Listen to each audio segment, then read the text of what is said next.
Comilla board 2023 সালের গ নং প্রশ্ন উত্তর। কতে পাই আমরা অক্টাল দিয়ে বাইনারি সংখ্যা এটা, হেক্সাডেসিমাল দিয়ে বাইনারি সংখ্যা পাই এটা। এটাকে আমরা সরাসরি অক্টাল দিয়ে বাইনারি সংখ্যা রূপান্তর করতে পারি। যেমন 1 1 2 এটা হচ্ছে অক্টাল। যদি আমরা বাইনারি সংখ্যা রূপান্তর করতে চাই, 1 এর মান হচ্ছে 1, 1 এর মান হচ্ছে 1, তারপর 1 এর মান হচ্ছে 1 আর 2 মান হচ্ছে 1 0। তাহলে একটা কাজ করতে পারি, অক্টাল হলে 3 বিট করে রূপান্তর করতে হয়। এখানে 2 বিট আছে, একটা শূন্য দিলে 3 বিট হয়ে যাবে। এখানে 1 বিট আছে আর দুইটা শূন্য দিলে 3 বিট হয়ে যাবে, আর দুইটা শূন্য দিলে 3 বিট হয়ে যাবে। একত্রে করলে 001 001 001 0101 এটা হচ্ছে বাইনারি সংখ্যা। তাহলে আমরা অক্টাল থেকে বাইনারি সংখ্যা রূপান্তর করলাম। হেক্সাডেসিমাল সংখ্যা থেকে বাইনারি সংখ্যা রূপান্তর করলেন। তাহলে 3D এটা হচ্ছে হেক্সাডেসিমাল সংখ্যা। বাইনারি সংখ্যা রূপান্তর করলে 3 মান হচ্ছে 11। তাহলে এখানে আমরা বসাবো 11 আর D মান হচ্ছে 1101 1101। তাহলে D এর মান এখানে 4 বিট আছে, কিন্তু 3 এর মান 2 বিট। 4 বিটে রূপান্তর করতে হবে। হেক্সাডেসিমাল থেকে বাইনারি সংখ্যা রূপান্তর করতে গেলে আমাদেরকে 4 বিটে রূপান্তর করতে হবে। তাহলে এখানে 2 বিট আছে, তাহলে আর দুটো শূন্য লিখে দেবে আর 4 বিট হয়ে যাবে। একত্রে করলে 0011, তারপর হচ্ছে 1101 হচ্ছে বাইনারি সংখ্যা। হেক্সাডেসিমাল থেকে আমরা বাইনারি সংখ্যা রূপান্তর করলাম।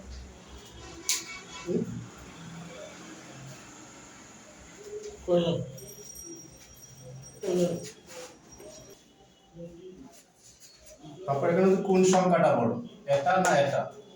আমরা দশমিক সংখ্যা রূপান্তর করব। অক্টাল থেকে এখন দশমিক সংখ্যা রূপান্তর করলে তাহলে গুণ করতে হবে। 1 গুণ 8 আর 1 গুণ 8 আর হচ্ছে 2 গুণ 8 0 1 2। 1 গুণ 8 আর 64, 1 গুণ 2 আর 2 গুণ 1 64 আর হচ্ছে 2 প্লাস 2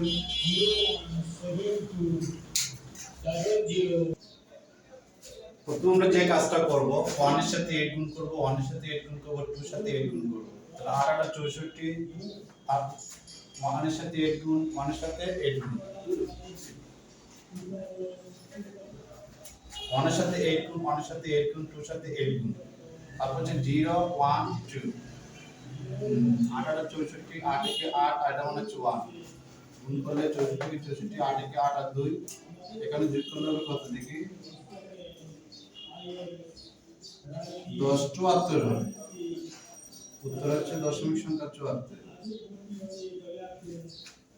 আর ট্রিটিকে যদি আমরা কি করি, ট্রিটিকে যদি হেক্সাডেসিমাল থেকে দশমিক সংখ্যা রূপান্তর করি, তাহলে 3 গুণ হেক্সা প্লাস d গুণ হেক্সা 0 1। 3 গুণ 16 কে 16, d মান হচ্ছে 13। তাহলে দেখো 13 গুণ 1 3 16 48 আর হচ্ছে 13। তাহলে এখানে আমরা যদি 48 আর 13 যোগ করি তাহলে 11 এক হাত হচ্ছে 1।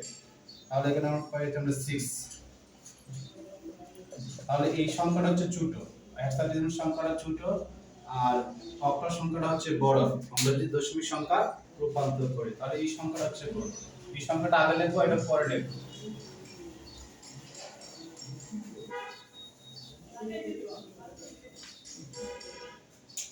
বড় সংখ্যাটা আগে লিখবো 0 1 00 10 10, তারপর প্লাস মাইনাস 0 0 সাইডটা 1 0 1 এটা 2 0 1 0 0 1 0 1 0 প্লাস হচ্ছে মাইনাস 0 0 তারপর 1 2 3 4 0 1 এটা 2।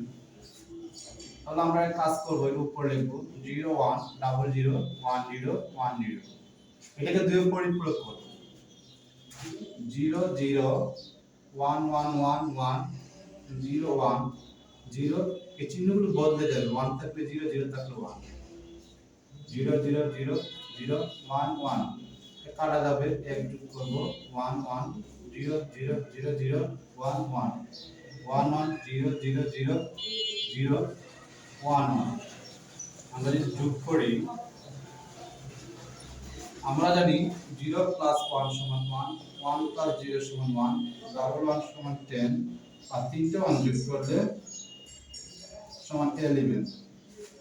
তাহলে এখানে 1 আর 1 যোগ করলে কত হবে?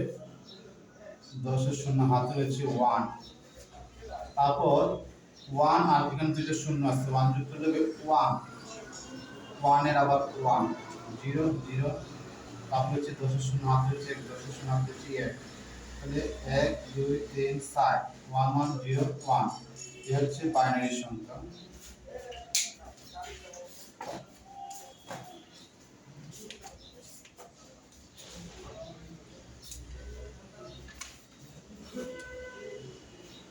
এখন দশমিক সংখ্যা রূপান্তর করব।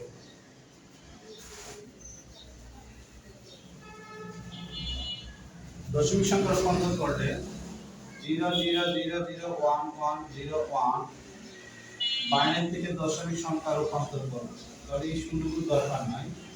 1 গুণ 2 প্লাস 1 গুণ 2 প্লাস 0 গুণ 2 প্লাস 1 গুণ 2 0 1 2 3।